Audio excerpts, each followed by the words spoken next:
Hello friends, good morning. നമ്മുടെ LTV സീരിയലിലേക്ക് എല്ലാവർക്കും സ്വാഗതം. അങ്ങനത്തെ ആദർശ് നയനയോട് മാളവിക വിളിച്ചതിനെ പറ്റിയുള്ള കാര്യങ്ങൾ പറയുവാണ്. മറുവശത്തിരുന്ന് ജഡ്ജ് ചെയ്യുന്നത് ആരാണെന്ന് അവൾക്കിതുവരെ കണ്ടെത്താൻ പറ്റിയിട്ടില്ലെന്നും, എക്സ് എന്നൊരാളെ ഡേവിഡ് പലപ്പോഴും വിളിക്കുന്നുണ്ടെന്നും പക്ഷെ അത് ആരാണെന്ന് ഇതുവരെ ഐഡൻറ്റിഫൈ ചെയ്യാൻ പറ്റിയില്ല എന്നും ഒക്കെ പറഞ്ഞു. അപ്പോൾ അതെ അങ്ങോട്ടേക്ക് ഒരു ഹോം നേഴ്സിനെ വേണമെന്ന് സാറ് പറഞ്ഞിരുന്നില്ലേ എന്ന് ചോദിച്ചു ദാമേട്ടൻ അങ്ങോട്ടേക്ക് വന്നു. അപ്പോൾ ഒരു ചേച്ചി അങ്ങ് വന്നു.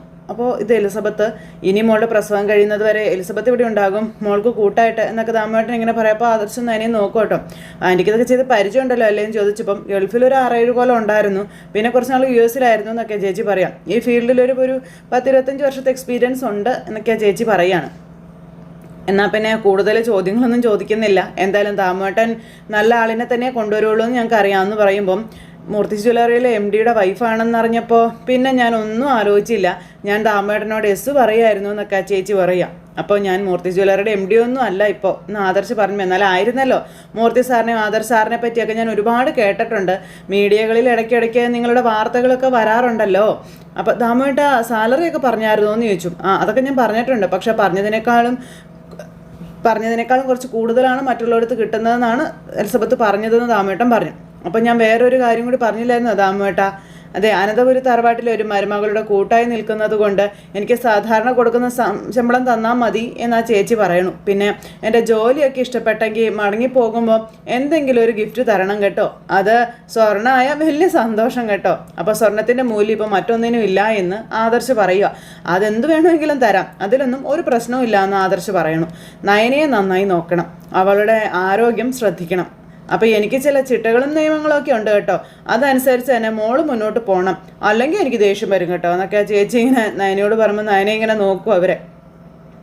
ആൻറ്റി വാന്നും പറഞ്ഞ് നയന എന്നിട്ട് ആ ചേച്ചിയും കുട്ടിയകത്തേക്ക് കയറിപ്പോയി. അവരങ്ങ് കയറിപ്പോയി കഴിഞ്ഞപ്പോഴത്തേക്കും ആദർശ് ദാമോട്ടാ ആളെങ്ങനെ ഉണ്ടെന്ന് ചോദിച്ചു. സ്ട്രിക്റ്റ് ആണോ? അപ്പോൾ പറയാനുള്ളത് മുഖത്ത് നോക്കി പറയും, അതാ പ്രകൃതം.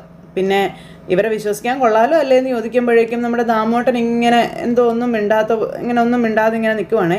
ആ സമയത്ത് ആദർശും ദാമേട്ടൻ ഇങ്ങനെ നോക്കുന്നു, എന്തോ ഒരു പണി എവിടെയോ ഉണ്ട് എന്നുള്ളൊരു രീതിയിൽ. അപ്പോൾ ആ ഒരു സംഭവവും കാര്യങ്ങളും ഇങ്ങനെ അവർക്കിടയിൽ നടക്കുന്നു. അത് കഴിഞ്ഞതിന് ശേഷം പിന്നെ കാണിക്കുന്നതെന്ന് പറഞ്ഞിട്ടുണ്ടെങ്കിൽ ഒരു വിജനമായ ഒരു സ്ഥലത്ത് ഒരാൾ അവിടെ അങ്ങനെ ഇരിക്കുമ്പോഴത്തേക്കും അങ്ങോട്ടേക്കൊരു വണ്ടി വരികയാണ്. ആ വണ്ടിയിൽ വന്ന് ഇറങ്ങുന്നത് നമ്മുടെ മൂർത്തി മുത്തശ്ശൻ, കാത്തിരുന്നയാൾ ഈ ദാമുവേട്ടൻ. അപ്പോൾ ഇങ്ങനെ ഇവർ രണ്ടുപേരും കൂടി കണ്ട് സംസാരിക്കുന്നു. ആ മുത്തശ്ശൻ്റെ കൂടെ വന്ന ചേച്ചിയാണത്. അപ്പോൾ മുത്തശ്ശനാണ് ആ ചേച്ചിയെ ഏർപ്പാടാക്കിയതും. അപ്പോൾ ദാമോട്ടൻ ഇതിങ്ങനെ അന്തം വിട്ട് നോക്കിക്കൊണ്ട് ഇങ്ങനെ നിൽക്കുക കേട്ടോ, ഒന്നും മനസ്സിലായില്ലേ. ദാമോട്ടൻ നേരം അങ്ങ് ചെന്നു. അപ്പോൾ മുത്തശ്ശൻ ഈ പുള്ളിക്കാരിയെയും കൂട്ടിക്കൊണ്ട് ദാമോട്ടൻ്റെ അടുത്തേക്കും ചെന്നു. ദേ ഇത് ഇന്ന ആളാണെന്നും ഇവരാണ് ഇനി നയനയുടെ എല്ലാ കാര്യങ്ങളും നോക്കാൻ പോകുന്നതെന്ന് ദാമോട്ടനോട് മുത്തശ്ശൻ പറയുക. അപ്പോൾ ദേ ഒരു ഹോം നേഴ്സിനെ വേണമെന്ന് ആദർശ് പറഞ്ഞിരുന്നല്ലോ, ഇനി അതിന് വേണ്ടിയിട്ട് വേറെ ആരെയും നോക്കണ്ടെന്നും പറഞ്ഞു. അപ്പോൾ ശരി സാറെന്ന് പറഞ്ഞു. ഇവൾക്ക് നല്ല ഡിമാൻഡുള്ളൊരു ഹോം നേഴ്സാണ്, പക്ഷെ ഞാൻ വിളിച്ചപ്പോൾ ഒരു മടിയും കൂടാതെ വരാമെന്ന് സമ്മതിക്കായിരുന്നു എന്നൊക്കെ മുത്തശ്ശൻ പറയുന്നു. അപ്പോൾ ഇതിനു വേണ്ടി സാറ് നേരിട്ട് വരണ്ടാന്ന് ഞാൻ പറഞ്ഞതാണെന്നും പക്ഷേ സാറ് രാവിലെ വീട്ടിൽ വന്ന് കളഞ്ഞു എന്നൊക്കെ ഈ ചേച്ചി പറയുന്നു. ദേ നീ നോക്കാൻ പോകുന്ന പെൺകുട്ടി അസാധാരണ കഴിവുള്ള ഒരു പെൺകുട്ടിയാണെന്നും നന്മയും സ്നേഹവും ഒരുപാടുള്ള കൂട്ടത്തിലാണെന്ന് മുത്തശ്ശൻ പറയുമ്പം അതുകൊണ്ടാണ് സാറേ ഞാൻ സന്തോഷത്തോടെ പോകുന്നതെന്ന് ആ ചേച്ചി പറഞ്ഞു. സാർ ഇനി ഒന്നും പേടിക്കേണ്ട, ആ കുട്ടിയുടെ കാര്യങ്ങളെല്ലാം ഞാൻ നോക്കിക്കോളാമെന്നും ആ ചേച്ചി പറയാം. നിനക്ക് എന്താവശ്യം ഉണ്ടെങ്കിലും ദാമുവിനോട് പറയണം, എല്ലാം അവൻ നോക്കിക്കോളാം, അല്ലെങ്കിൽ എന്നെ നേരിട്ട് വിളിക്കണം. അവിടെ ആദർശ് നിനക്ക് ശമ്പളം തരും, അതുകൂടാതെ എന്താണെന്ന് വെച്ചാൽ ഞാൻ ചെയ്തോളാമെന്നൊക്കെ പറയുമ്പോൾ അതൊന്നും വേണ്ട സാറേ, ശമ്പളത്തെക്കാളും ഉപരി ഒരാവശ്യം പറയുമ്പോൾ അത് ചെയ്തു തരാനുള്ള ബാധ്യത എനിക്കുണ്ട് എന്ന് ആ ചേച്ചി പറയുക. അതുപോലെയല്ലേ സാറിൻ്റെ അപ്പനെ സഹായിച്ചിട്ടുള്ളതെന്നൊക്കെ ചോദിക്കുമ്പം അന്ന് ചെയ്ത സഹായത്തിൻ്റെ പേരിലൊന്നും അല്ല ഞാനിപ്പോൾ നിന്നെ വിളിച്ചത്, എന്നാലും അതൊന്നും മറക്കാൻ പാടുള്ള കാര്യങ്ങളല്ലല്ലോ സാറേ. എന്നാൽ ശരി നിങ്ങൾ വിട്ടോ, ഇടയ്ക്ക് രണ്ടാളും എന്നെ വിളിക്കണം കേട്ടോ എന്ന് പറഞ്ഞു. പിന്നെ അവൻ കാര്യങ്ങളൊക്കെ ഉഷാറായിട്ട് ചെയ്യുന്നില്ലേ ദാമു ചോദിക്കുമ്പം ഓടി നടക്കുകയാണ് സാർ, കൂടെ നയനമോളും നടക്കുന്നുണ്ട്, അതാണ് വിഷമം എന്ന് ദാമു ഇങ്ങനെ പറയുമ്പം ദേ എലിസബത്തെ മോളുടെ ആരോഗ്യം നോക്കാൻ പറയണം കേട്ടോ, പിന്നെ ആ കാര്യത്തിൽ നീ ഭയങ്കര സ്ട്രിക്റ്റ് ആയിരിക്കണം. അപ്പോൾ അതൊക്കെ എനിക്ക് അറിയാം സാറേ എന്നാ ചേച്ചി പറയുന്നു. അപ്പോൾ എന്നാൽ പിന്നെ ഞങ്ങൾ അങ്ങോട്ട് പോട്ടെ സാറേ എന്ന് പറഞ്ഞ് ദാമേട്ടൻ ആ ചേച്ചിയെ കൂട്ടിക്കൊണ്ട് അവിടെ നിന്ന് പോവുക. അപ്പോൾ ദാമേട്ടൻ ഇങ്ങനെ ആലോചിച്ചുകൊണ്ട് നിൽക്കുമ്പോൾ ആദർശ് ചോദിച്ചു, എന്താ ദാമേട്ടൻ ആലോചിക്കുന്നത്, എന്താ വിശ്വസിക്കാൻ കൊള്ളത്തില്ലേ എന്ന് ചോദിക്കുമ്പം 100% വിശ്വസിക്കാൻ കൊള്ളാം സാറേ എന്ന് ദാമേട്ടൻ പറഞ്ഞു. പിന്നെ ഞാൻ ആലോചിച്ചത് എലിസബത്തിൻ്റെ സ്വഭാവത്തെ പറ്റിയാണെന്ന കാര്യം പറഞ്ഞു. നമുക്ക് അവളെ വിശ്വാസം ഇല്ലയെന്ന് തോന്നിക്കഴിഞ്ഞാൽ പിന്നെ അവൾ നിൽക്കില്ല എന്നും പറഞ്ഞു. അതെനിക്ക് നേരത്തെ തന്നെ അറിയാവുന്ന കാര്യമാണ്. അപ്പോൾ ഇങ്ങോട്ട് വരുന്ന വഴിക്ക് അത് സൂചിപ്പിക്കുകയും ചെയ്തു എന്നൊക്കെ ചേട്ടൻ പറയുമ്പോൾ നയനയുടെ കാര്യം അറിയാമല്ലോ, അവൾക്ക് ഒരാളെ പെട്ടെന്ന് പിടികിട്ടും കിട്ടും. വിശ്വസിക്കാൻ കൊള്ളത്തില്ലെങ്കിൽ അത് അവൾ എന്നോട് പറയുകയും ചെയ്യും, അല്ലെങ്കിൽ അവളായിട്ട് തന്നെ അവരെ പറഞ്ഞു വിടുകയും ചെയ്യും. അതിൻ്റെ ഒന്നും ആവശ്യം വരത്തില്ല സാറേ. മൂർത്തി സാറിൻ്റെ കൊച്ചുമോൻ്റെ ഭാര്യയ്ക്ക് ഒരു ആവശ്യം വേണമെന്ന് പറഞ്ഞപ്പം 100 വട്ടം സമ്മതമാണെന്ന് പറഞ്ഞ് അവൾ എൻ്റെ കൂടെ വന്നത്. അത് അവളിപ്പോൾ പറഞ്ഞല്ലോ സാറേ. ആയിക്കോട്ടെ, സത്യം പറഞ്ഞാൽ എനിക്കിപ്പോഴാണ് ശരിക്കും പറഞ്ഞാലൊന്ന് ആശ്വാസമായത്. അവളുടെ അമ്മ വന്നു നിൽക്കാമെന്നൊക്കെ പറയുന്നുണ്ടായിരുന്നു. പക്ഷേ വീട്ടിൽ അറ്റാക്ക് വന്നൊരു അച്ഛൻ മാത്രമേ ഉള്ളേ. പിന്നെ നയനയുടെ അനിയത്തിയുടെ കാര്യം അതറിയാമല്ലോ, അവളാണെങ്കിൽ തിരക്ക് പിടിച്ചിട്ടുള്ള ഓട്ടത്തിലാണ്. അപ്പോൾ അതുപോലെ തന്നെ നയനമോളും ഏത് നേരവും സാറിൻ്റെ പിന്നാലെ തന്നെയാണല്ലോ നടപ്പെന്ന് ദാമേട്ടൻ പറയുമ്പം ഇനി അവളെ കുറച്ച് റെസ്റ്റ് എടുക്കാൻ വിടണം. എന്നാലും പറഞ്ഞാൽ കേൾക്കൊന്നൊന്നും അറിയത്തില്ല എന്നൊക്കെ ആദർശ് ഇങ്ങനെ പറയാം. അത് കഴിഞ്ഞ് പിന്നെ കാണിക്കുന്ന അനന്തപുരി തറവാടാട്ടോ. ആ മുത്തശ്ശനും കൂടെ ഇരുന്ന് സംസാരിക്കുകയാണ്. ആ പെണ്ണിനെ പറഞ്ഞു വിട്ടോ എലിസബത്തിനെ എന്നൊക്കെ ചോദിക്കുമ്പോൾ ഞാൻ പറഞ്ഞു വിട്ടെന്ന് പറഞ്ഞു. ദാമു ആണ് ഒന്ന് കൂട്ടിക്കൊണ്ട് പോയതെന്നും പറഞ്ഞു. എന്തായാലും അയാളെ ഒന്ന് വിളിക്കാമെന്ന് പറഞ്ഞു. മുത്തശ്ശൻ ഫോൺ എടുത്ത് വിളിക്കുന്നു. അപ്പോൾ ദാമയുടെ ഫോൺ എടുത്തു. ഹലോ സാറേ, എന്തായിടോ കാര്യങ്ങൾ? അപ്പോൾ എല്ലാം ഓക്കെയാണ് സാറേ. പിന്നെ കൊച്ചുമോനൊരു സംശയം, വിശ്വസിക്കാൻ കൊള്ളാവുന്ന കൂട്ടത്തിലുള്ള ആളാണോ എന്ന്. എന്നെക്കാളും വിശ്വസിക്കാവുന്ന ഞാൻ പറഞ്ഞിട്ടുണ്ടെന്ന് പറയുമ്പം എനിക്ക് അടുത്തറിയാവുന്നവളാണ് എലിസബത്ത് ചോദിക്കുന്ന ശമ്പളമാണ് കൊടുക്കുന്നത്. അപ്പോൾ അവിടുന്ന് ഒരു ശമ്പളം നിശ്ചയിച്ചിട്ടുണ്ടല്ലോ, അതിന് പുറമെ ഞാനും പണം കൊടുക്കുന്നുണ്ട്. ഇനി അവളെല്ലാം നോക്കിയും കണ്ടും ചെയ്തോളൂ എന്ന് മുത്തശ്ശൻ പറയുമ്പം ഞാനും എല്ലാം പറഞ്ഞ് മനസ്സിലാക്കിയിട്ടുണ്ടെന്ന് പറഞ്ഞു. അപ്പോൾ അത് വേണം. പിന്നെ ആദർശിൻ്റെ കാര്യങ്ങൾ നന്നായിട്ട് നോക്കിക്കൊള്ളണം. അവൻ വല്ലാത്തൊരു അലച്ചില്ല. ഫുഡ് സമയത്ത് തന്നെ അവന് കൊടുത്തോളണമെന്നൊക്കെ പറയുന്നു. പിന്നെ നയനമോളിനിയെ എലിസബത്തിൻ്റെ കൂടെ ഉണ്ടാവുമല്ലോ എന്ന് പറയുമ്പോൾ സാർ ഒന്നുകൂടി വിഷമിക്കേണ്ട, എല്ലാം കണ്ടറിഞ്ഞ് ഞാൻ ചെയ്യുന്നുണ്ടെന്ന് ദാമേട്ടൻ മുത്തശ്ശനോട് പറഞ്ഞേ. പിന്നെ അവൻ്റെ അന്വേഷണം എവിടം വരെയായും അവരുടെ സംസാരം വല്ലതെന്ന് കേൾക്കുന്നുണ്ട് ചോദിക്കുമ്പം അത് തകൃതിയായിട്ട് നടക്കുന്നുണ്ട് സാറേ എന്ന് ഈ ദാമേട്ടൻ പറയാം. AM ജ്വല്ലറിയുടെ അടിവേര് ഇളക്കി അടങ്ങുമെന്നും പറഞ്ഞ് ആദർശ് സാർ ഇപ്പം നടക്കുന്നത് എന്നിങ്ങനെ പറയുമ്പം അവൻ മിടുക്കനാടോ. പിന്നെ അവന് വേണ്ടുന്ന എല്ലാ സഹായങ്ങളും ഞാൻ ചെയ്യുന്നുണ്ട്, അവൻ പോലും അറിയാതെ എന്ന് മുത്തശ്ശൻ പറയുന്നു. പക്ഷേ ഇപ്പോഴും അവനും എനിക്കും പിടിതരാത്ത ഒരാളുണ്ട്. അയാളെ ഇതുവരെ കണ്ടെത്താൻ കഴിഞ്ഞിട്ടില്ല. സാരമില്ല, ആദർശ് ഉടനെ തന്നെ അയാൾക്കരികിൽ എത്തിക്കോളും, അതിനൊരു സംശയവും വേണ്ട. ശരിയുടെ വന്നാൽ പിന്നെ കാണാം, ഞാൻ വിളിച്ചോളാം കേട്ടോ എന്ന് പറഞ്ഞ് ഫോണും കട്ട് ചെയ്തു. അപ്പോൾ മുത്തശ്ശിക്ക് അറിയാൻ ആകാംക്ഷ, എന്താ ദാമു പറഞ്ഞതെന്ന് ചോദിച്ചു. അപ്പോൾ അവിടുത്തെ കാര്യങ്ങളെല്ലാം ദാമു പറഞ്ഞ കാര്യം മുത്തശ്ശിയോട് പറയുക. എന്തായാലും ഇനി നയനമോളുടെ കാര്യം എലിസബത്ത് നോക്കിക്കോളും. അവളുടെ അച്ഛൻ മൂർത്തി ജ്വല്ലറിയിലെ ഒരു സ്റ്റാഫായിരുന്നു എന്നൊക്കെ മുത്തശ്ശനിരുന്ന് പറയുക. ഇടയ്ക്ക് അയാൾ അറ്റാക്ക് വന്ന് മരിച്ചുപോയി. അതിനുശേഷം ആ കുടുംബത്തിന് ഒരുപാട് സഹായിച്ചിട്ടുണ്ട് ഞാനെന്ന കാര്യമൊക്കെ മുത്തശ്ശൻ പറയുക. ആ ഒരു നന്ദിയും കടപ്പാടും എലിസബത്തിന് നമ്മളോടുണ്ടെന്നും ഇപ്പോൾ അവനൊരു പെൺകുട്ടിയെ ചാരപ്പണിക്ക് വേണ്ടി AM ജ്വല്ലറിയിലേക്ക് കടത്തി വിട്ടിട്ടുണ്ട്, ഒരു മാളവികയെ എന്ന് മുത്തശ്ശൻ പറയാം. ആ പെൺകുട്ടി മുൻപ് നമ്മളുടെ ഡിസൈനർ ആയിരുന്നു എന്ന് പറയുമ്പം ആ കൊച്ചിനെ എനിക്കറിയാം, ഞാനും നേരത്തെ കണ്ടിട്ടുള്ളതാണെന്ന് മുത്തശ്ശനോട് പറയാം കേട്ടോ. എല്ലാം മുത്തശ്ശൻ ചരട് വലിക്കുക അടിയിൽ കൂടെ. അപ്പോൾ ആദർശം മിടുക്കനാണ്. അപ്പോൾ ആദർശിനോട് അവൾക്ക് അത്രത്തോളം ബഹുമാനവും കടപ്പാടും ഒക്കെ ഉണ്ട് നമ്മുടെ മൂർത്തി ജ്വല്ലറിയോടും. അതുകൊണ്ടാണ് ആദർശിന് വേണ്ടി ഇത്രയും ഒരു കാര്യം ചെയ്യാൻ അവളും തയ്യാറായി വന്നതെന്നൊക്കെ മുത്തശ്ശൻ പറയുമ്പം എന്തായാലും ഓരോന്നൊക്കെ ആലോചിക്കുമ്പം ചിരിക്കാനേ എനിക്ക് തോന്നുന്നത്. ഈ മാളവിക അവിടുത്തെ ഡിസൈനർ ആയത് നയനമോളുടെ കഴിവുകൊണ്ടാണ്. നയനമോളാ അവൾക്ക് എല്ലാ ഡിസൈനും തയ്യാറാക്കി കൊടുത്തുകൊണ്ടിരിക്കുന്നതെന്ന് പറയുമ്പം അവളൊരു നല്ല കുട്ടിയാണ്. ഭർത്താവുമൊത്ത് അവൾ US-ലായിരുന്നെന്നും ഈ സംഗതിയൊക്കെ വിജയിച്ചു കഴിഞ്ഞാൽ നയനമോൾക്കൊപ്പം അവളെ നമ്മൾ ഡിസൈനറായി നിയമിക്കണമെന്ന് ആദർശനോട് പറയണമെന്നും പറയാം. അവൾ നാട്ടിൽ സെറ്റിൽ ചെയ്യുകയാണെങ്കിൽ അവൾ ചിന്തിക്കാത്ത സാലറിയും അവൾക്ക് കൊടുക്കണമെന്നൊക്കെ പറഞ്ഞു. നയനമോൾക്ക് അത് വലിയൊരു കൂട്ടായിരിക്കുമെന്നൊക്കെ മുത്തശ്ശനും മുത്തശ്ശിയും കൂടെ ഇരുന്ന് സംസാരിക്കുന്നു. ആപത്ത് ഘട്ടത്തിൽ നമുക്ക് വേണ്ടി റിസ്ക് എടുക്കുന്നവരെ ഒരിക്കലും നമ്മൾ മറക്കാൻ പാടില്ല എന്നും നമ്മളെ സഹായിക്കുന്നവരെ, നമ്മളോട് നന്ദിയുള്ളവരെ, നമ്മളോട് അസൂയില്ലാത്തവരെ ഏതൊരു സാഹചര്യത്തിലും കൂടെ നിർത്തുകയാണ് വേണ്ടത്. കാരണം അത്തരക്കാരെ ജീവിതത്തിൽ എന്നും നമുക്ക് തുണയായി ഉണ്ടാവുകയുള്ളൂ എന്ന കാര്യവും മുത്തശ്ശിക്ക് പറഞ്ഞു കൊടുക്കുക. അങ്ങനെ ഒരു ചിന്തയോടുകൂടി നമ്മൾ പോയാൽ നമുക്ക് ബന്ധുക്കളും സുഹൃത്തുക്കളും കുറവായിരിക്കും, പക്ഷേ ഉള്ളവർ നല്ല സ്ട്രോങ് ആയിരിക്കും എന്നൊക്കെ മുത്തശ്ശൻ പറഞ്ഞു. അങ്ങനെ അതും പറഞ്ഞ് ഇവർ രണ്ടുപേരും സംസാരിച്ചുകൊണ്ടിരിക്കുന്നു. അത് കഴിഞ്ഞ് പിന്നെ കാണിക്കുന്നത് നമ്മുടെ നവീൻ റെഡി ആയിട്ട് ഇറങ്ങി വരും. എങ്ങനെയുണ്ടോരോ എന്നെ ഇന്ന് കാണാൻ എന്ന് നവീൻ ചോദിച്ചപ്പോൾ കുഴപ്പമില്ല, എന്നാലും ഇതിലും എത്രയോ നല്ല നല്ല ഷർട്ടുകൾ സാറിനുണ്ടെന്ന് ചോദിച്ചു ഗുമസ്തൻ. അതിലേതെങ്കിലും ഒരെണ്ണം ഇട്ടാൽ പോരാന്ന് ചോദിക്കുമോ? അത് ഞാനെന്താ പെണ്ണ് കാണാൻ പോവുകയാണോ എന്ന് ചോദിച്ചു. അപ്പോഴത്തേക്ക് എന്നൊക്കെ പറഞ്ഞിട്ട് ഇങ്ങനെ നിൽക്കുക. മുത്തശ്ശൻ സസ്പെൻസ് ഇട്ടിട്ടാണ് ഇന്നത്തെ യാത്രയെ പറ്റി പറഞ്ഞത്. എവിടേക്കാണെന്നോ എന്തിനാണെന്നോ ഒന്നും കൃത്യമായി പറഞ്ഞിട്ടുമില്ല എന്ന് പറഞ്ഞു. അതുകൊണ്ട് എനിക്ക് ചില സംശയങ്ങളൊക്കെ ഉണ്ട്. എന്തായാലും യാത്ര അവസാനിക്കുമ്പോൾ അറിയാൻ പറ്റൂല എവിടാ എങ്ങോട്ടാണ് എന്നുള്ളതൊക്കെ എന്ന് ഗുമസ്താൻ പറയാം. സാറിന് ഒരു നല്ല നീല കളർ ഷർട്ടുണ്ടല്ലോ, അത് അടിപൊളിയായിരിക്കും കേട്ടോ ഇട്ടാൽ. അപ്പം എനിക്ക് ഇന്നത്തെ ദിവസം ഇതിടാനാ താല്പര്യം, ഇതേ ഇടുകയുള്ളൂ. അല്ല, ഏത് ഷർട്ട് ഇട്ടാലും സാറിന് മുടിഞ്ഞ ഗ്ലാമറാ എന്നൊക്കെ പറഞ്ഞ് നിൽക്കുമ്പം മുടിഞ്ഞ ഗ്ലാമറൊന്നും ഇല്ല, എന്നാലും തരക്കേടില്ലാത്ത ഒരു മുഖം അത്രേ ഉള്ളൂ, അതെനിക്ക് അറിയാവുന്നൊക്കെ നവീൻ പറഞ്ഞു. ഈ മുഖം ആർക്കായാലും ഇഷ്ടപ്പെടുമെന്ന് പറയുമ്പോൾ അങ്ങനെ ആരെങ്കിലും ഇഷ്ടപ്പെടുത്താനായിട്ടല്ല ഞാൻ പോകുന്നതെന്നും ഇന്നത്തെ ദിവസം ഞങ്ങൾ എവിടേക്കാണ് പോകുന്നതെന്ന് ഒരു പക്ഷേ തന്നോട് മുത്തച്ഛനും അമ്മയൊക്കെ പറഞ്ഞിട്ടുണ്ടാകുമെന്ന് പറയുമ്പം എന്നോടോ? അത് താൻ മനഃപൂർവ്വം മറച്ചു പിടിക്കല്ലേടോ. അയ്യോ എൻ്റെ പൊന്നു സാറേ, എന്നോടൊന്നും പറഞ്ഞിട്ടില്ല, എനിക്കെങ്ങും അറിയത്തില്ല. എന്തു പറ്റി സാറേ? ചിലപ്പോൾ സാറിൻ്റെ കല്യാണം പെട്ടെന്ന് നടക്കാൻ വേണ്ടിയിട്ട് ഏതെങ്കിലും അമ്പലത്തിലേക്ക് മുത്തശ്ശനും അമ്മയും കൂടി കൂട്ടിക്കൊണ്ടു പോകുന്നതൊക്കെ ആയിരിക്കും. വല്ല സ്വയംവരാർച്ചനയും വല്ല നടത്താനായിരിക്കും. അപ്പോൾ എൻ്റെ വിവാഹം നടക്കണമെങ്കിൽ എൻ്റെ മനസ്സിലുള്ള പെൺകുട്ടിയെ ഈ വീട്ടിലുള്ളവർ അംഗീകരിക്കണം എന്ന് പറഞ്ഞപ്പം അത് പിന്നെ അങ്ങനെ അംഗീകരിക്കണമെങ്കിൽ മനസ്സിലുള്ള പെൺകുട്ടി ആരാണെന്ന് സാറ് തുറന്നു പറയണ്ടേ? അങ്ങനെ തുറന്നു പറഞ്ഞാലേ ഇവിടെ ഭൂകമ്പം ഉണ്ടാവും, ഭൂകമ്പം. സാറേ, വയസ്സങ്ങ് പോയി കഴിഞ്ഞാൽ പിന്നെ ആ കാര്യം പറഞ്ഞിട്ടായിരിക്കും പിന്നെ കല്യാണം നടക്കാത്തത് കേട്ടോ. പറഞ്ഞില്ലെന്ന് വേണ്ട. അപ്പം കിട്ടിയില്ലെങ്കിൽ വേണ്ടടോ. പക്ഷെ കിട്ടുമുണ്ടല്ലോ, അത് മനസ്സിനിണങ്ങിയ പെൺകുട്ടിയെ തന്നെ കിട്ടണമെന്നൊക്കെ പറഞ്ഞു നവീൻ. ഞാനുമായിട്ട് ഒന്നിച്ചു പോകുന്ന ഒരു പെൺകുട്ടിയെ വേണം, അല്ലാത്ത ബന്ധമൊന്നും എനിക്ക് വേണ്ടടോ എന്നൊക്കെ പറഞ്ഞുകൊണ്ടെങ്കിൽ നമ്മുടെ നവീൻ അവിടെ നിന്ന് പോകുമ്പോൾ എന്താവും എന്തോന്നും പറഞ്ഞു ഗുമസ്തൻ അവിടെ നിൽക്കാം. അത് കഴിഞ്ഞ് പിന്നെ കാണിക്കുന്ന നമ്മുടെ ജയനും അവരെല്ലാവരും കൂടി ഇങ്ങനെ അനന്തപുരിയിൽ ഇരിക്കുമ്പോൾ ഈ നവീൻ്റെ വീട്ടുകാർ അങ്ങോട്ടേക്ക് വന്നു. അപ്പോൾ നവീൻ എപ്പോഴാണ് അറിയുന്നത് അനന്തപുരിയിലേക്കാണ് വരുന്നതെന്ന്. നമ്മളെന്തിനാ ഇങ്ങോട്ട് വന്നത്? ഇങ്ങോട്ടാണ് വരുന്നതെങ്കിൽ ഒരു വാക്ക് എന്നോട് നേരത്തെ പറഞ്ഞുകൂടായിരുന്നോ എന്ന് നവീൻ ചോദിക്കാം. അപ്പോൾ ഒരു സസ്പെൻസ് ആയിക്കോട്ടെ എന്ന് കരുതിയാ അല്ലേ പത്മം എന്ന് മുത്തശ്ശൻ പറഞ്ഞപ്പം അതെ എന്നും പറഞ്ഞ് ചിരിക്കുവാണ് പത്മ. അപ്പോൾ എന്നും പറഞ്ഞുകൊണ്ട് ഇങ്ങനെ ഇരിക്കുക നവീൻ. മോൻ ഇറങ്ങിക്കേന്നും പറഞ്ഞുകൊണ്ട് അങ്ങനെ വിളിച്ചിറക്കി. ഇവരിങ്ങ് ഇറങ്ങി. എന്താ ഒരു കള്ളത്തരം മണക്കുന്നുണ്ടല്ലോ എന്ന് നവീൻ അമ്മയോടും മുത്തച്ഛനോടും പറയുമ്പം കള്ളത്തരം ഉണ്ടെങ്കിൽ തന്നെ നിനക്കതോടനെ മനസ്സിലാകുമെന്ന് പറഞ്ഞു.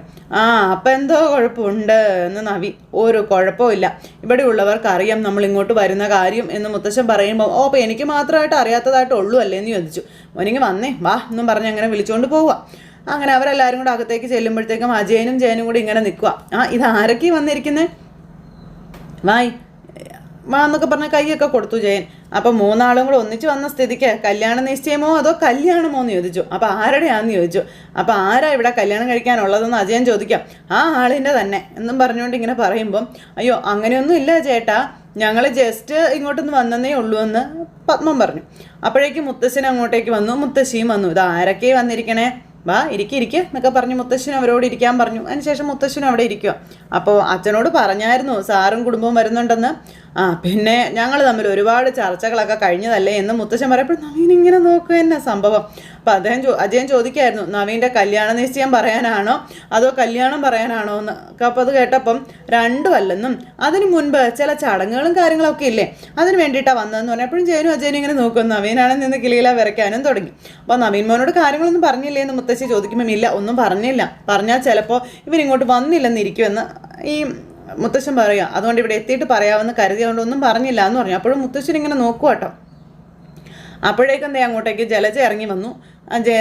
ജാനകിയും ദേവയാനിയും വന്നു. അപ്പോൾ ജലജയെ നീ പോയി നിൻ്റെ മോളോട് ഇങ്ങോട്ട് വരാൻ പറയാൻ പറഞ്ഞു. ശരി അച്ഛാ. അപ്പോൾ അവൾ ഒരുങ്ങിയൊക്കെ നിൽക്കുകയാണല്ലോ അല്ലേ, അപ്പോൾ അവൾ പുറത്തേക്ക് പോകാൻ ഒരുങ്ങുമായിരുന്നു എന്ന് പറഞ്ഞു. എന്നാൽ പിന്നെ ധൈര്യമായിട്ട് ഇങ്ങ് കൂട്ടിക്കൊണ്ട് വരാൻ പറഞ്ഞു മുത്തശ്ശൻ. അങ്ങനെ ജലജ അകത്തേക്ക് കയറി പോവുക മോളെ വിളിക്കാനായിട്ട്. അന്നേരം അച്ഛാ ഇതൊരു പെണ്ണ് കാണാൻ ചടങ്ങാണോ എന്ന് ജയൻ ചോദിച്ചു. അപ്പോൾ അതെന്താ അങ്ങനെ ഒരു ചോദ്യം? അപ്പോൾ നവീൻ ഇങ്ങനെ നോക്കുക കേട്ടോ.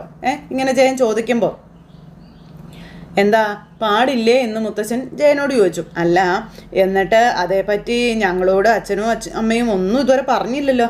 അപ്പോൾ പെണ്ണ് കാണാൻ വന്ന പയ്യനോട് അവൻ്റെ അമ്മയും മുത്തശ്ശനും പോലും ഒന്നും പറഞ്ഞിട്ടില്ല, പിന്നെ നിങ്ങളോടൊക്കെ പറയാത്തതിന് പരാതിയായോ എന്ന് മുത്തശ്ശൻ ഇങ്ങനെ ചോദിച്ചു. അപ്പോഴും പത്മ മുത്തശ്ശൻ ഇങ്ങനെ നോക്കുമ്പോഴത്തേക്കും നമ്മുടെ നവീൻ്റെ ഇരുന്ന് വേർക്കാൻ തുടങ്ങി. എടോ നരസിംഹ, എന്നാലും ഇവിടെ വരുന്നതിന് മുന്നെങ്കിലും തനിക്ക് ഇവനോട് കാര്യങ്ങൾ പറയായിരുന്നത്. മോൻ ആകെ അപ്സെറ്റ് ആകട്ടോ എന്ന് മുത്തശ്ശൻ ഇങ്ങനെ പറയുമ്പം അതെ, ആരും എന്നോട് ഒന്നും പറഞ്ഞില്ല, ഒരു സൂചന പോലും തന്നില്ല എന്നും നവീൻ ഇങ്ങനെ പറയുമ്പം ഇവൻ പോലീസുകാരെയും വക്കീലന്മാരെയൊക്കെ മതിയെന്നും പറഞ്ഞ് നടക്കുക തൻ്റെ ഉള്ള കുട്ടികളെ, അത്തരം കുട്ടികളെ ഇവൻ കെട്ടുന്നതിനോട് എനിക്ക് യോജിപ്പില്ല എന്നും പറഞ്ഞുകൊണ്ട് പത്മവും പറഞ്ഞു. അവന്തിക മോള് നല്ല തൻ്റെ ഉള്ള കുട്ടിയാണെന്നും മോൾ അവരുടെ അമ്മയും ആങ്ങളെയും പോലെയല്ല, പുറത്തു പോയി പഠിച്ചിട്ട് വന്നതിന് ശേഷം നല്ല അച്ചടക്കമൊക്കെ ഉണ്ടെന്ന കാര്യമൊക്കെ പറയുന്നു മുത്തശ്ശി. അപ്പോഴേക്കും ജലജ മകളെയും കൂട്ടിക്കൊണ്ട് വരുന്നു. അവരിറങ്ങി വന്നപ്പോഴത്തേക്കും പത്മ ഓടി എഴുന്നേറ്റങ്ങ് ചെല്ലും കേട്ടോ, കയ്യിലൊക്കെ പിടിച്ചു. മോളെ മരുമകളായി വേണമെന്ന് അച്ഛൻ മൂർത്തി സാറിനോട് ആവശ്യപ്പെട്ടു. മൂർത്തി സാറ് സമ്മതം മൂളി. അതുകൊണ്ടാ മോളെ കാണാൻ ഞങ്ങൾ വന്നതെന്ന് പത്മം പറയുമ്പോൾ, മോളെ ദേ ഇതാണ് പയ്യൻ, അറിയാലോ അല്ലേന്ന് ചോദിച്ചോണ്ട് നവീനെ കാണിച്ചു കൊടുക്കുന്നു. അപ്പം നവീൻ ചിരിച്ചു. സാധാരണ പെണ്ണ് കാണൽ പോലെ പെൺകുട്ടി അണിഞ്ഞൊരുങ്ങി ചായയുമായി വരുന്ന ആ പതിവൊക്കെ പഴഞ്ചനാണെന്ന കാര്യം മുത്തച്ഛൻ ഇങ്ങനെ പറയുക. അതുകൊണ്ട് അങ്ങനെ ഒരു ചടങ്ങ് വേണ്ട എന്ന് ഞങ്ങളങ്ങ് തീരുമാനിക്കുകയായിരുന്നു എന്ന് പറഞ്ഞു. നവീനൊന്നും മിണ്ടാൻ പറ്റാതിരിക്കുക കേട്ടോ, പെട്ടുപോയി. അപ്പം ഇതേപ്പറ്റി ഇവിടെ ആരും ഒന്നും പറഞ്ഞില്ലല്ലോ എന്ന് ദേവയാനിയും പറഞ്ഞു. അപ്പം അത് തന്നെയാണ് ഞങ്ങളും പറഞ്ഞുകൊണ്ടിരുന്നതെന്ന് ജയനും പറഞ്ഞു. അച്ഛനും അമ്മയും നവീൻ്റെ മുത്തച്ഛനും അമ്മയും കൂടെ തീരുമാനം എടുത്തതാണെന്ന കാര്യമൊക്കെ ഇങ്ങനെ പറയുക കേട്ടോ നേരത്തേക്കും ജയൻ. അപ്പോൾ എൻ്റെ ദൈവമേ, എന്നോട് പോലും ഒരക്ഷരം അച്ഛനും അമ്മയും പറഞ്ഞില്ലല്ലോ എന്ന് ജലജ പറയുമ്പോൾ, പറഞ്ഞില്ല, പക്ഷേ നിനക്ക് നവീനെ ഇഷ്ടപ്പെട്ടോ എന്ന് മുത്തശ്ശി ജലജയോട് ചോദിച്ചു. അയ്യോ, നവീനം ചിരിച്ചുകൊണ്ട് നോക്കുക ജലജ. അത് പിന്നെ മോനെ പോലെ കഴിവും പ്രാപ്തിയുള്ളൊരു പയ്യനെ ആർക്കാ ഇഷ്ടപ്പെടാത്തേ എന്ന് ജലജ ചോദിക്കുന്നു. അപ്പോഴും അവന്തിക ചിരിച്ചുകൊണ്ട് ഇങ്ങനെ നിൽക്കുക കേട്ടോ അവിടെ. അപ്പോൾ അവന്തിക ഇങ്ങനെ നവീനെ നോക്കുന്ന ഒരു കള്ള ചിരിയൊക്കെ ചിരിച്ച്. ഈ സമയത്ത് ജലജ മോളെ, എൻ്റെ മോളുടെ ഭാഗ്യം ഇത്, ഇതുപോലൊരു ബന്ധം മോൾക്ക് വേറെ കിട്ടില്ലെന്നൊക്കെ അവന്തികയോട് ജലജ എന്ന് ചെവിയിൽ പറയുന്നു. നവീനാണ് ഇതൊക്കെ കേട്ടിട്ട് ദേഷ്യം വരുമോ. നവീനാണെങ്കിൽ എല്ലാം കയ്യിൽ നിന്ന് പോയി എന്നുള്ളൊരിതിൽ ഇങ്ങനെ നിൽക്കുന്നു. അപ്പോൾ അവന്തികയാണെങ്കിൽ നവീനെ ഇങ്ങനെ ഇഷ്ടത്തോടു കൂടി നോക്കുക കേട്ടോ. അപ്പോൾ ഈ അവന്തികയെ നോക്കുന്നൊന്നുമില്ല നമ്മുടെ നവീൻ. ഇത് കഴിഞ്ഞ് മകള് നേരെ ഓടി അച്ഛൻ്റെ അടുത്തേക്ക്. അപ്പോൾ വിവരങ്ങളെല്ലാം പറഞ്ഞപ്പോൾ മോൾക്ക് എങ്ങനെ ആ പയ്യനെ ഇഷ്ടപ്പെട്ടോ എന്ന് ചോദിച്ചു. അപ്പോൾ നവീനേട്ടനെ എനിക്ക് വളരെ നേരത്തെ അറിയാമല്ലോ അച്ഛാ, നമ്മുടെ രണ്ട് കുടുംബങ്ങളും തമ്മിൽ വലിയ അടുപ്പമാണല്ലോ എന്നൊക്കെ പറയുമ്പം എന്ന് പറഞ്ഞിരിക്കുക അച്ഛൻ. അതുകൊണ്ട് തന്നെ ഇഷ്ടപ്പെടാതിരിക്കാനൊന്നുമില്ല എന്ന് അവന്തിക. പിന്നെ എങ്കിലും അച്ഛൻ പൂർണ്ണ സമ്മതം തന്നാൽ മാത്രമേ ഞാൻ കൈ കൊടുക്കൂ എന്ന് അവന്തിക പറയുക. അപ്പോൾ അത് കേട്ടപ്പോൾ ഒരു വലിയ കേസിൽ നിന്നും മൂർത്തിയെയും കുടുംബത്തെയും രക്ഷപ്പെടുത്തിയത് ആ പയ്യനാണെന്നും പ്രത്യേകിച്ച് ഹനിയെ, അല്ലെങ്കിലേ എല്ലാവരും ഇന്ന് ജയിലിൽ പോയേനെ എന്ന് അച്ഛൻ മകളോട് പറയുന്നു. പിന്നെ നരസിംഹൻ സാറ് വളരെ പ്രഗത്ഭനായിട്ടുള്ള ഒരു വക്കീലാണെന്നും മോളുടെ അമ്മയെ ഞാൻ വിവാഹം കഴിച്ചതിന് ശേഷം പലപ്പോഴും അദ്ദേഹമായിട്ട് കാണാനും പരിചയപ്പെടാനും ഒക്കെ അവസരങ്ങൾ എനിക്ക് ഉണ്ടായിട്ടുമുണ്ട്. അനന്തപുരിക്കാരുടെ കുടുംബ സുഹൃത്തായതുകൊണ്ട് പലപ്പോഴും അദ്ദേഹം അവിടെ വരുമായിരുന്നെന്ന കാര്യവും അച്ഛൻ മകൾക്ക് പറഞ്ഞു കൊടുക്കും. എനിക്ക് വലിയ ഇഷ്ടമാണ് അദ്ദേഹത്തെ, എനിക്കൊരു ഇഷ്ടക്കേടോ കാര്യങ്ങളോ ഒന്നുമില്ല. പിന്നെ അദ്ദേഹത്തിൻ്റെ കൊച്ചുമോൻ അങ്ങേരെക്കാളും മിടുക്കനാണെന്നാണ് ഇപ്പം തന്നെ പറയുന്നതെന്ന് പറയുമ്പോഴും അവന്തിക നിന്ന് ചിരിച്ചുകൊണ്ട് നിൽക്കാം. അങ്ങനെയുള്ളപ്പോൾ ഈ ബന്ധം വേണ്ടെന്ന് വെക്കേണ്ട കാര്യമില്ല എന്ന് മാത്രമല്ല, എന്തെങ്കിലും കേസ് ഉണ്ടാവുകയാണെങ്കിൽ ഇതുപോലെ നല്ലൊരു മരുമകൻ നമ്മുടെ കയ്യിലുള്ളത് 100% നല്ലതല്ലേ എന്ന് അച്ഛൻ മോളോട് ചോദിക്കാം. കുറച്ച് സത്യസന്ധരാണെന്നാ കേട്ടതെന്നൊക്കെ പറയുമ്പോൾ, എത്ര വലിയ സത്യസന്ധനാണെങ്കിലും ഭാര്യയുടെ മുന്നിൽ മുട്ടുകുത്താത്ത ഭർത്താക്കന്മാർ വളരെ കുറവാണെന്ന കാര്യം പറയണം. അപ്പം സംഗതിയൊക്കെ ശരിയാ, എൻ്റെ കല്യാണം നടക്കുകയാണെങ്കിൽ അച്ഛൻ കാണുമോ കതിർമണ്ഡപത്തിൽ എന്ന് മകള് ചോദിക്കുമ്പോൾ, എന്താ മോളെ സംശയം, അച്ഛനായിരിക്കും മോളുടെ കൈ പിടിച്ചു കൊടുക്കുന്നത്, അതിനൊരു സംശയവും വേണ്ട എന്നും ആ സമയത്ത് ചിലപ്പോൾ അനന്തമൂർത്തിയും കുടുംബക്കാരും ഒക്കെ വെറും കാഴ്ചക്കാരായിട്ട് നിൽക്കുമെന്ന കാര്യവും പറയണം. അനന്തമൂർത്തിയുടെ കൊച്ചുമോളാണ് എന്നുള്ളൊരു ക്രെഡിറ്റ് അവരെനിക്ക് തരുന്നതെന്ന് പറഞ്ഞപ്പോൾ, അങ്ങനെ ഇരുന്നോട്ടെ, അതില്ലാതായ വിവാഹം വേണ്ടെന്ന് വെക്കുമെന്നൊന്നും പറയാൻ പറ്റത്തില്ലെന്നൊക്കെ പറയുമ്പം, അതിന് നിശ്ചയം കഴിഞ്ഞ് കല്യാണ വിളിയൊക്കെ കഴിഞ്ഞതിന് ശേഷമാണല്ലോ സത്യങ്ങളൊക്കെ എല്ലാവരും അറിയാൻ പോകുന്നത്. അത്രയൊക്കെ കാര്യങ്ങളിൽ പുരോഗമനം ഉണ്ടായാൽ പിന്നെ വിവാഹം വേണ്ടെന്ന് വെക്കുമോ അവര് എന്നൊക്കെ ഇയാൾ മകളോട് ചോദിക്കുന്നു. നരസിംഹ സാറിനെ പോലെ ഒരു കുടുംബക്കാരനെ അങ്ങനെ ചെയ്യുമെന്ന് എനിക്ക് തോന്നണില്ല എന്നും പറഞ്ഞു. പിന്നെ മോള് വിവാഹം വരെ എന്നെ കണ്ടെന്നും നമ്മൾ തമ്മിൽ അടുപ്പമുണ്ടെന്നും ആരെ അറിയിക്കാനും പോകണ്ട എന്നുള്ള കാര്യവും പറയാം. നോക്കാം എന്നും പറഞ്ഞുകൊണ്ട് ഇങ്ങനെ ഇരിക്കുന്നു. എന്തായാലും വിട്ടുകളയേണ്ട ഒരു ബന്ധമല്ല ഇത്. മോളുടെ ഭാഗ്യം കൊണ്ടാണ് ഇങ്ങനൊരു ബന്ധം ഒത്തു വന്നത്. നല്ല നല്ല അവസരങ്ങൾ വരുമ്പോഴേ അത് പൂർണ്ണമായും മുതലാക്കണം മോളെ, കൈവിട്ട് കളയാൻ പാടില്ല. ഒരിക്കലും നമ്മൾ അതിനെ പുറംകാല് കൊണ്ട് തട്ടിക്കളയരുത്. മനസ്സിലായോ എന്ന് ചോദിച്ചു. എനിക്ക് ഇത്രയും കേട്ടാൽ മതിയായിരുന്നു അച്ഛാ, ഇപ്പം എനിക്കൊരു കുഴപ്പമില്ല. അച്ഛൻ ഈ ബന്ധം വേണ്ടാന്ന് പറഞ്ഞിരുന്നെങ്കിൽ എനിക്കത് വലിയ നിരാശയായി പോയേനേന്നും അവന്തിക പറയാം. പിന്നെ കാരണം നവീനേട്ടനെ അത്രയ്ക്ക് നല്ലൊരു പയ്യനാണെന്നൊക്കെ പറഞ്ഞുകൊണ്ട് ഇങ്ങനെ അവന്തിക മോൾ അച്ഛൻ്റെ മുന്നിൽ നിന്നിങ്ങനെ കുണുങ്ങിക്കൊണ്ട് നിൽക്കുന്നിടത്ത് ഇന്നത്തെ കഥ അവസാനിച്ചു. അപ്പോൾ എല്ലാവരും കാത്തിരുന്ന് കാണണേ. എല്ലാവർക്കും ടാറ്റാ.